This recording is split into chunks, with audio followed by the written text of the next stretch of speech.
안녕하세요. 슬기로운 미술문화생활 강연을 시작해 보겠습니다.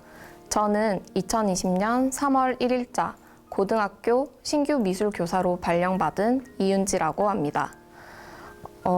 미술 교육 관련 직군 및 예비 교원들을 대상으로 한 슬기로운 프로젝트에 참여하게 되어 매우 기쁩니다. 제가 준비한 강연 내용이 많은 분들께 조금이나마 도움이 되었으면 좋겠습니다.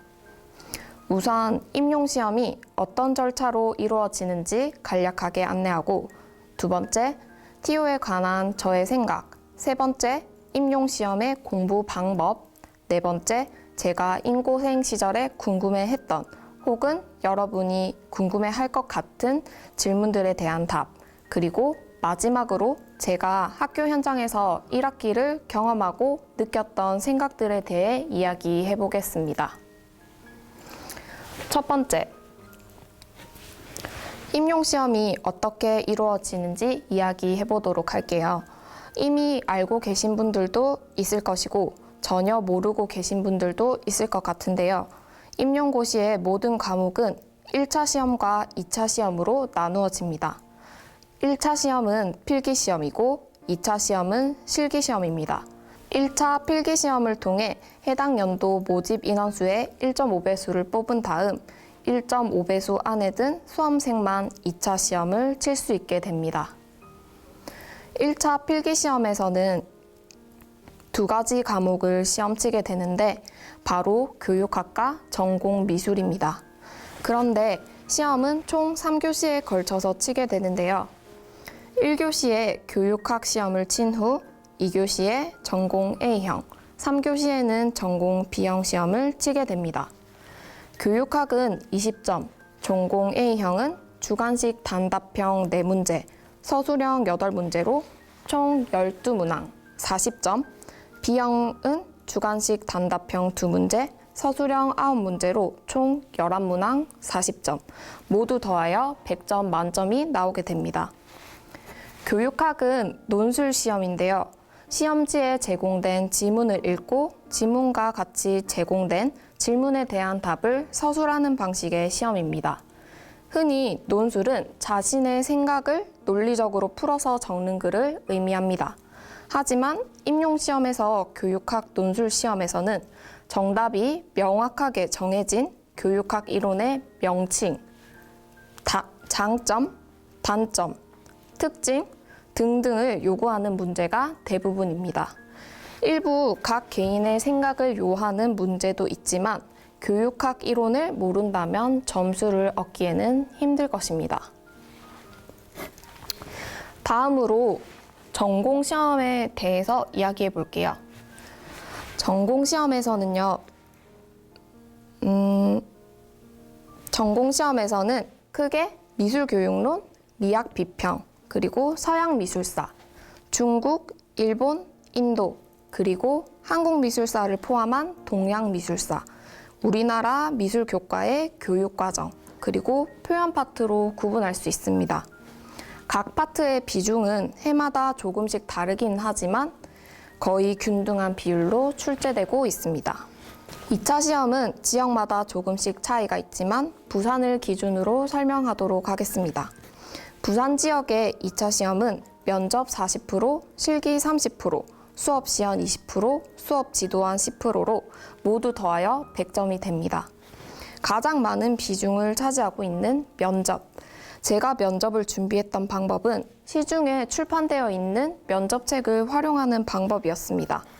면접책에 나온 기출, 그리고 예상 질문들을 보고 나의 답변을 구상해보고 모범 답안을 참고하면서 혼자 공부를 한 다음 어느 정도 공부가 되고 나면 스터디원들과 실제 면접 시험처럼 시간을 재고 구상 시간과 답안 발표를 해보기도 했습니다. 또 유튜브를 활용하여 이미 합격하신 다른 선생님들이 들려주시는 꿀팁이나 노하우를 응용해보는 것도 도움이 되었습니다. 실기는 인체 소묘 3시간, 아크릴 재료를 활용한 주제 표현 3시간, 이렇게 두 가지 시험을 치게 되는데 모두 같은 날 이루어집니다. 인체 소묘의 경우에 실제 모델이 들어오며 자리는 제비뽑기를 통해서 결정하게 됩니다. 저는 인체소묘에서 정면 자리에 자신이 있었는데요. 원하는 자리에 당첨이 되어 더욱 유리했다고 생각합니다. 한 명의 모델당 6명씩 배치가 되었는데 자리의 이동은 불가능하지만 모델을 보기 위해서 위치를 바꾸는 것은 허용이 되었는데요. 저는 한쪽 방향으로 완전히 이제를 꺾어 틀어서 정면으로 보이는 모델을 그려서 제출했습니다. 부산 지역의 실기시험은 제가 시험을 친 해에 변화가 있었는데요. 바로 아크릴 재료를 활용하여 주제 표현을 하는 것이 그것입니다. 아크릴이라는 재료도 낯설고 서양화 전공도 디자인 전공도 아니었던 저는 매우 걱정스러웠죠. 하지만 시험에 응하는 모든 수험생들이 같은 상황일 것이다 생각하며 마음을 가다듬고 차분히 준비했습니다. 실제 시험장에서는 특이한 재료들과 다양한 시험 조건으로 헛웃음이 나기도 했는데 출제된 모든 조건을 지키면서 저 나름의 창의력을 발휘하려고 노력했습니다. 그리고 수업 시험. 가장 어색하고 제일 부담스러웠던 2차 시험 중 한 가지였습니다. 없는 학생을 있다고 상상하면서 혼자 연기를 하려니 너무 민망하고 힘겨웠거든요. 일종의 원맨쇼를 진행하는데 대사가 잘 떠오르지 않아 버벅이고 흔히 말하는 발연기를 펼쳤습니다. 하지만 연예인들도 신인 때는 연기를 엄청 못하다가 어느 순간 연기력이 향상되어 안방극장을 사로잡는 경우가 있잖아요. 수업 시험도 마찬가지라고 생각합니다. 연습만이 살 길이라는 표현을 해볼게요.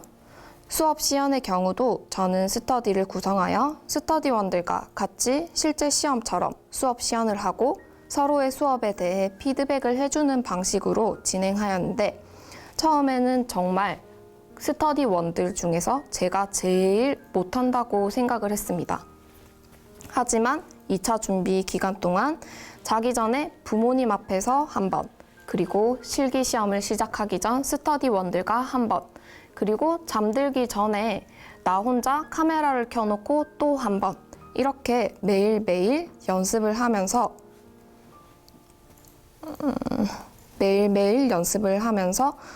수도 없이 연습한 결과 실제 시험장에서 수업 시연을 하고 나서는 저 스스로 나 오늘 완전 잘했다 이런 생각을 했던 것 같아요. 저는 기간제 교사 경험도 없어서 더욱 걱정이 많았는데요. 학교 현장 경험이 없더라도 충분히 극복 가능하다는 점 알려드리고 싶습니다. 마지막으로 지도안은 도입부터 전개, 정리 과정까지 모든 과정을 써보는 연습이 매우 중요합니다. 실제 시험에서는 완성된 지도안의 일부분에 빈칸이 주어지며 그 빈칸만 채우는 방식의 시험을 치게 되는데요.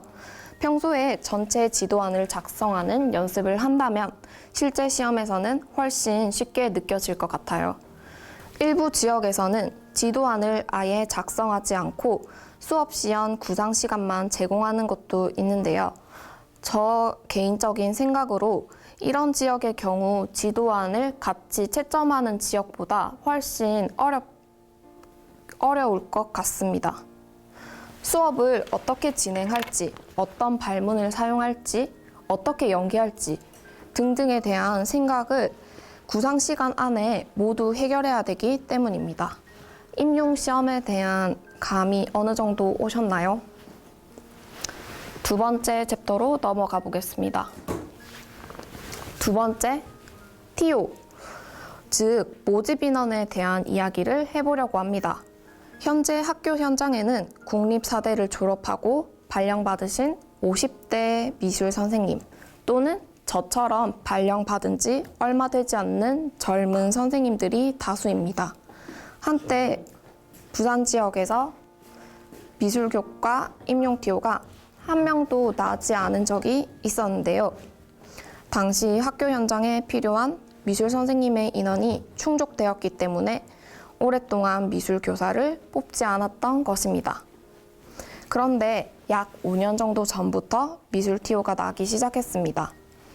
정년 혹은 명예퇴직하시는 선생님들이 계시기 때문이죠.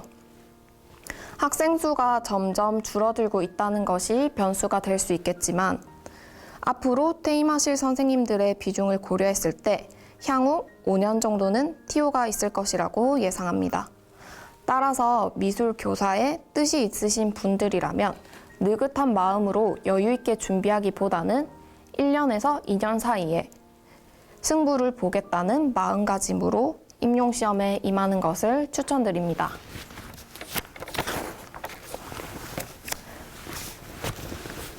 얼마 전에 2021학년도 중등 임용고시 예비 TO를 발표했었습니다. 한 번의 도전 끝에 바로 합격을 했다면 전혀 고민할 필요가 없는 문제이지만 2번 이상의 시험을 치게 되는 경우 지역마다 모집 인원이 다르고 그리고 실기 시험의 종목도 다르기 때문에 어떤 해에는 경남을 지원했다가 그 다음 해에는 부산을 지원하기도 하고 그리고 또 그 다음 해에는 제주를 지원하기도 합니다.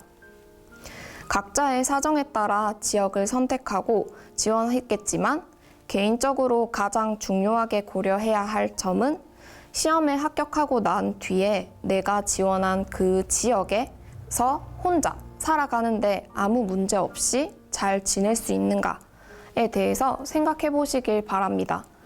지역 간 이동이 가능한 경우도 있지만 극히 드문 일입니다. 따라서 지역을 선택할 때는 꼭 소신 지원하시기를 추천드립니다. 참고 자료로 부산 지역 TO 관련 표를 준비했는데요. 경쟁률은 보통 10대 1에서 혹은 15대 1 정도로 생각하면 됩니다. 그리고 최종 합격 컷 점수와 1차 합격 컷 점수 사이 점수를 적어두었습니다. 이 점수를 통해 제가 말하고 싶었던 것은 2차 시험으로 충분히 뒤집기가 가능하다는 점, 그리고 2차 시험의 변별이 생각보다 크다는 점입니다. 1차 시험에서 컷 점수를 받았더라도 2차 시험 점수를 잘 받아서 최종 합격할 수도 있고 1차 시험에서 고득점 했더라도 2차 시험에서 감점이 많으면 최종 탈락할 수도 있습니다. 저는 1차 점수가 컷 점수에서 딱 3점 높은 상황이었는데요. 2차 시험을 친 후 최종 합격 컷 점수에서는 10점 이상의 높은 점수를 받았습니다. 그만큼 2차 시험이 중요하고 1차 시험에서 높은 점수를 받았다 할지라도 긴장의 끈을 놓아서는 안 된다는 것을 기억해 주세요. 세 번째로 임용고시의 공부 방법입니다. 제일 먼저 강력 추천하는 방법으로는 모든 자료에 인덱스 붙이기입니다.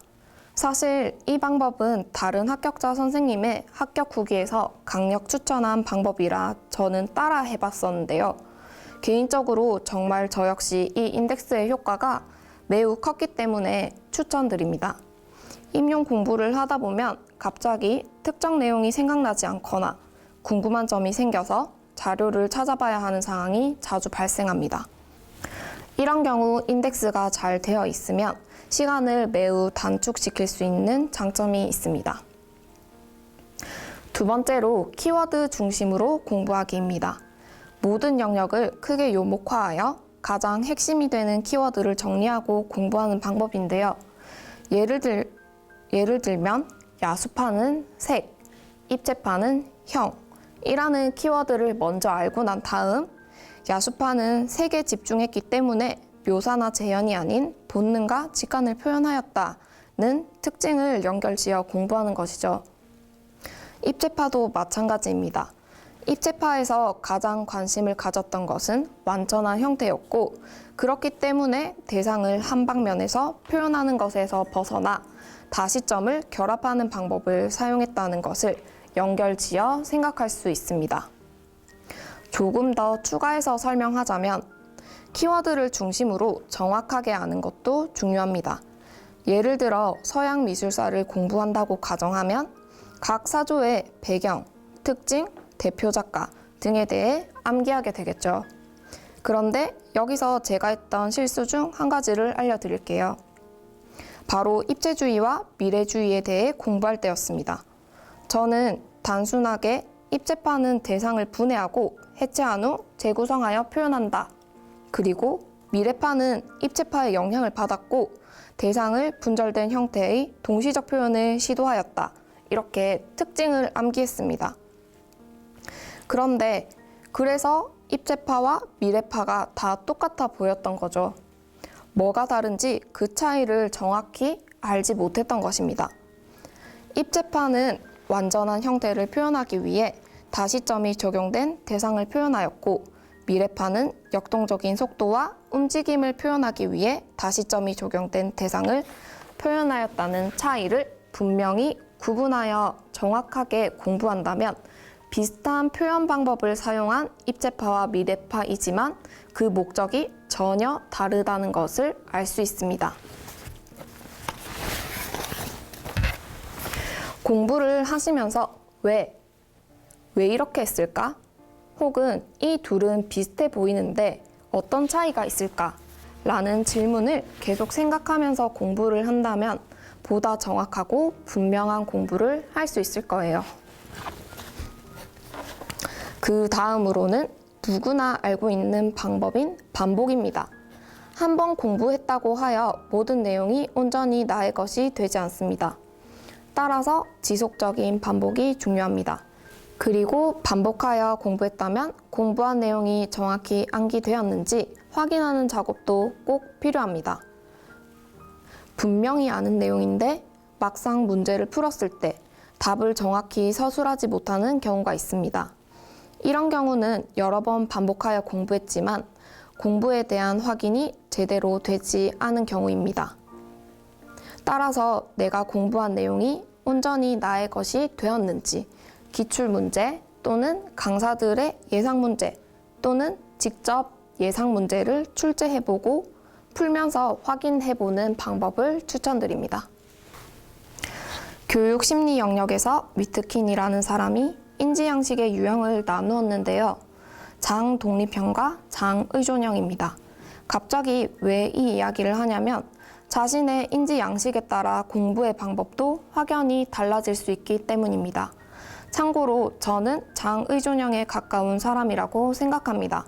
따라서 혼자서 모든 공부를 책임지고 시험을 준비하기엔 너무 버겁고 힘들었기 때문에 강사들의 인강, 강사들이 제공하는 자료, 강사들의 기본서를 최대한 활용했습니다. 그리고 세계미술용어사전, 현대미술사전 등의 용어사전을 따로 공부했어요. 사전은 짝스터디를 했는데 그 이후로는 혼자서는 용어사전을 봐야지 마음을 먹어도 나중으로 계속 미루게 되어서입니다. 짝스터디원과 함께 사전의 범위를 정하고 서로 문제를 내고 정해진 시간에 같이 풀어서 인증하는 방식으로 진행을 했고 내가 집중하지 않은 용어를 상대방이 문제로 출제하였을 때 당연히 틀리게 되겠죠. 그렇게 틀리게 되면 한 번 더 용어 사전을 확인하게 되고 몰랐던 용어도 알게 되는 장점이 있습니다. 강사의 자료 외에 따로 챙겨보았던 것은 다름 아닌 중고등학교의 미술 교과서입니다. 교과서를 보는 방법은 각 단원과 관련된 교육 과정에 따라 해당 교육 과정의 성취 기준을 달성하기 위해서 교과서에서 어떤 미술 작품, 어떤 이미지를 활용했는지에 주목하시고 보시면 도움이 됩니다.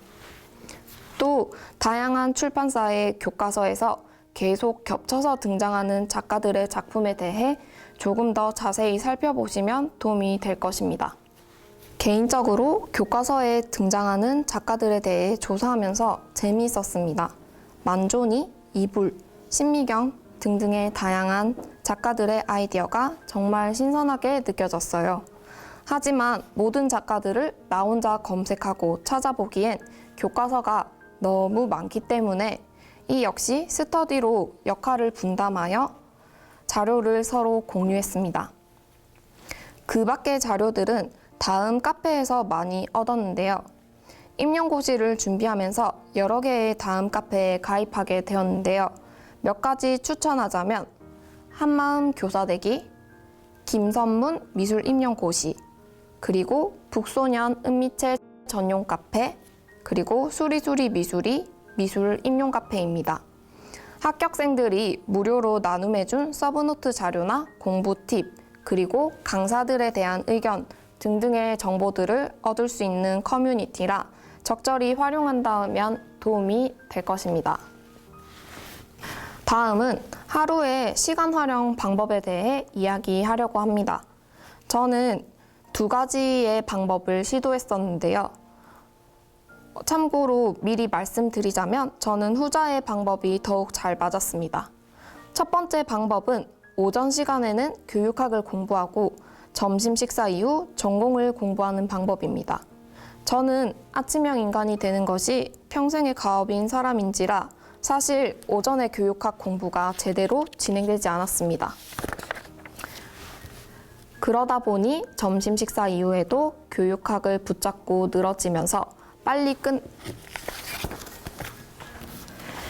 보니 점심 식사 이후에도 교육학을 붙잡고 늘어지면서 하루가 빨리 끝나는 듯한 느낌을 계속 받았고 늘 불안했습니다. 대부분의 미술인들이 야행성이라 많이 공감해 주실 것 같아요. 그래서 시도한 2번째 방법은 요일을 몰빵하여 특정 요일에만 교육학을 하루 종일 공부하고 다른 날은 전공만 공부하는 방법입니다.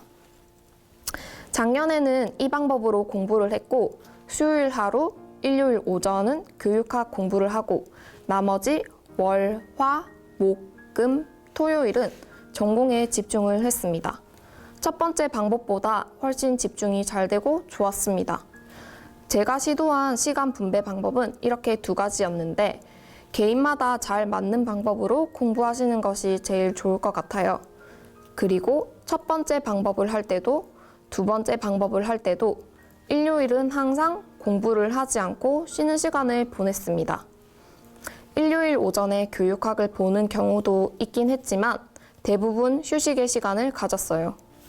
공부하는 요일에 집중도를 올리기 위한 방법 중 하나로 일주일에 하루 정도는 꼭 휴식하시길 추천드립니다.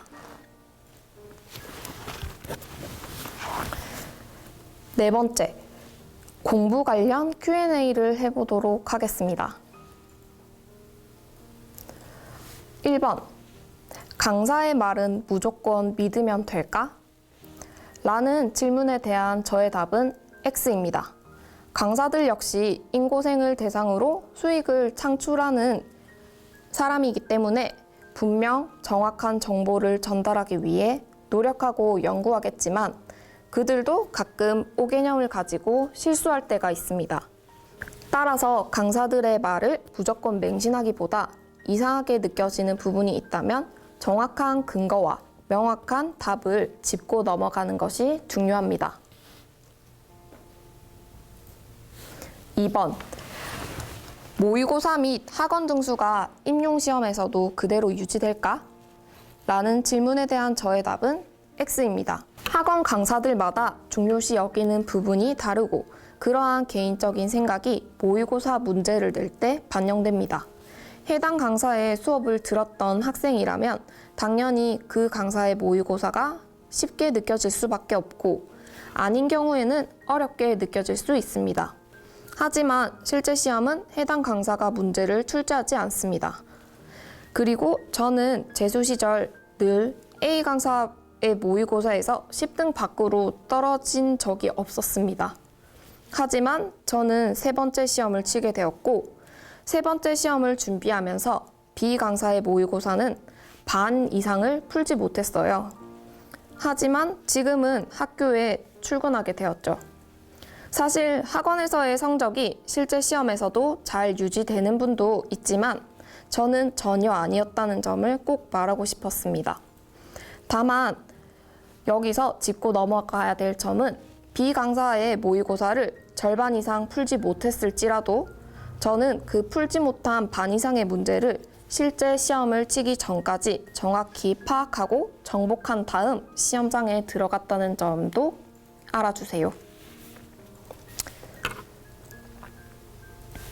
3번, 교육대학원 진학이 임용시험에 실질적인 도움이 될까? 라는 질문에 대한 저의 답은 X입니다. 저는 미술교육학과 대학원을 졸업하고 교사 자격증을 얻었습니다. 교직의 매력을 느껴서 대학원을 진학했고 대학원에서의 수업을 통해 다양한 경험을 할 수 있었지만 실제 임용시험과는 조금 동떨어진 느낌을 받았습니다. 만약 저처럼 교직 자격증이 필요한 경우가 아니라 조금 더 깊이 있는 공부를 하고 싶어서 대학원 진학을 생각하시는 분이 있다면 우선 임용시험에 합격한 후 대학원에 진학을 추천드립니다. 이번에는 공부 말고 Q&A를 진행해 볼게요. 1번, 공부 스트레스를 해소하는 방법은? 입니다. 저는 하루 종일 앉아 있으려니 허리도 너무 아프고 몸도 무겁게 느껴져서 요가를 다녔습니다. 공부를 시작하기 전에는 스피닝, PT, 헬스, 복싱 등등의 엄청 활동적인 운동을 많이 했었는데요. 이런 운동을 하고 책상에 앉아 있으면 운동에 모든 체력을 쏟아붓고 집중이 안 될 것 같았거든요. 그래서 요가도 일주일에 3번 가는 이용권을 등록해서 다녔는데 공부에 방해가 되지 않는 선에서 적당한 운동이었던 것 같습니다. 그리고 일주일에 1번에서 2번 정도 학원에 가고 스터디를 하는 것 역시 스트레스 해소에 도움이 되었습니다. 학원에 가려면 옷을 갖추어 입고 얼굴을 예쁘게 꾸미고 학원에서 같이 공부하는 친구, 언니들도 만나서 이런저런 이야기도 하고 점심도 밖에서 같이 사 먹고 이런 사소한 활동들이 일상 속에서 힐링으로 느껴졌기 때문입니다. 그리고 또 아까도 언급했듯이 일주일에 1번은 무조건 쉬기입니다. 내가 쉬기로 마음먹은 일요일에는 친구를 만나러 외출하기도 하고 그리고 하루 종일 누워서 아무것도 안 하기도 하고 그리고 예능 프로를 보기도 했어요. 일주일에 1번 정도의 재충전 시간은 꼭 필수라고 생각합니다. 2번, 시험이 끝난 후 합격 발표 전까지입니다. 1차 시험이 끝난 후에는 가채점을 먼저 합니다. 그리고 내 점수를 계산해 보면서 희망찬 기분과 좌절감을 반복해서 느낍니다. 그런데 올해 1차 시험을 마치고 가채점을 한 뒤에 컷 점수로라도 합격할 것 같은데? 라는 생각이 들었어요. 그런데 차마 이 말을 주변 사람들에게는 하지 못했습니다. 괜히 말했다가 결과가 좋지 않으면 너무 슬퍼할 것 같았거든요. 그리고 면접, 실기, 수업 시험, 지도안에 대한 준비도 하면서 그동안 가지 못했던 안과, 치과 등등의 병원 투어도 하면서 시간을 보냈습니다. 그리고 2차 시험이 끝난 후에는 엄청 자신감이 넘쳤습니다. 지도안 시험에서 실수가 있었지만 그래도 실기시험이랑 수업시험은 내가 할 수 있는 최선을 다 보여줬다는 자신감이 있었기 때문입니다. 그래도 다른 사람의 1차 시험 성적이나 2차 시험이 어땠는지 전혀 알 수 없었기 때문에 마냥 확신이 들진 않았습니다. 그래서 기다림의 불안을 해소하기 위해서 속세를 떠나 한적한 제주도를 다녀오기도 했어요. 3번, 신규 교사의 첫 호봉은? 입니다. 참고로 저의 3월 첫 호봉은 10호봉이었어요. 왜냐하면 대학원을 졸업했기 때문입니다. 보통 사범대 교육학과를 졸업하고 첫 해의 호봉은 9호봉, 일반 학과에서 교직 이수를 한 경우는 8호봉으로 알고 있습니다. 그리고 기간제나 시간 강사에 경력이 있다면 호봉 책정에 이것들이 모두 반영됩니다.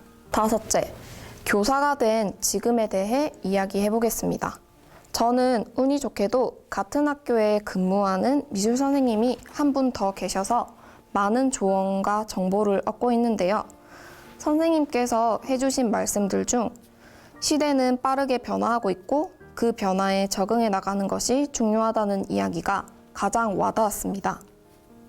저는 대학을 졸업하고 바로 대학원을 진학해서 오랫동안 학생의 신분으로 지내왔기 때문에 학교에 처음 발령받았을 때 동료 선생님들보다 학생들이 조금 더 제 또래처럼 느껴졌습니다. 특히 중학교가 아니라 고등학교라서 더 그랬던 것 같기도 합니다. 그런데 막상 학생들을 경험해보니 그들은 저의 또래가 아니었습니다. 저보다 경험과 나이가 많으신 선생님들과 학생들 사이의 차이보다 저와 학생들 사이의 차이가 비교적 좁을 뿐 차이와 다름은 존재하더라고요. 그리고 이러한 나와 학생들의 간극에서 발생하는 문제 중 하나로 나의 재미와 학생들의 재미가 전혀 다르다는 것입니다. 수업을 구성할 때 이런 수업을 한다면 학생들이 재미를 느끼고 적극적으로 참여하겠지? 라는 생각을 하지만 막상 실제 수업을 했을 때 상상과 다른 현실을 마주할 때가 있습니다. 저는 신규 교사로 학교에 계시는 여러 선생님들 중 나이가 어린 편에 속합니다. 그리고 어리다는 이유만으로 학생들은 저에게 호감을 가지고 수업에 임하기도 합니다. 하지만 시간이 흘러서도 여전히 학생들의 호감을 얻고 즐거운 수업을 이끌어가기 위해서는 나의 재미가 아닌 학생들의 재미를 찾고 나와의 다름을 인지하는 것이 중요하다고 생각합니다. 또한 학생들의 특성을 이해하고 존중하려는 노력을 해서 앞으로 더욱 성장한 좋은 선생님이 되어야겠다고 다짐했습니다. 여러분들도 학생들의 삶에 스며들 수 있는 미술이 무엇인지 곰곰이 생각해 보셨으면 좋겠어요. 임용 시험에 대한 안내, 그리고 저의 공부 방법 등을 빠짐없이 전달하려다 보니까 조금 딱딱한 분위기로 이야기를 이어나간 것 같아요. 그래도 제 이야기가 여러분들께 조금이나마 도움이 되었으면 좋겠습니다. 학교 현장에서 만나요. 안녕.